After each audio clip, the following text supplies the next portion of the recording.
যে তিনটা ভূমিকম্প এখনো আসা বাকি আছে। নবীজি বলেছেন একটা পৃথিবীর পূর্ব দিকে হবে। পূর্ব দিক কোন দিক?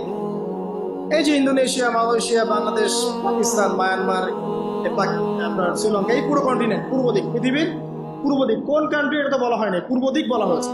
এবং এখানে ভূমিকম্প বলা হচ্ছে না, বলা হচ্ছে ভূমি ধসে যাবে, মানে পুরো ভূমিটা নিচে চলে যাবে। এখন যারা এগুলো নিয়ে গবেষণা করেন তারাও কিন্তু সেম কথাই বলছেন, খেয়াল করে দেখেন। তারা তো বিজ্ঞান দিয়ে ব্যাখ্যা করছেন, কিন্তু হাদিসে কিন্তু এটা বলা আছে। আরেকটা হচ্ছে পৃথিবীর পশ্চিম দিকে।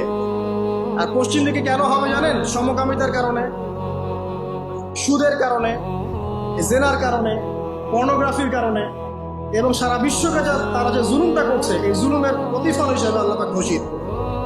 এর কোনো অস্তিত্বই থাকবে না। এখন মনে হচ্ছে না যে পুরো সারা ওয়ার্ল্ডকে রুল করছে, অস্তিত্বই থাকবে। ভূমিধস। আরেকটা হচ্ছে পৃথিবীর মাঝখানে। মাঝখানে কারা আছে বলেন?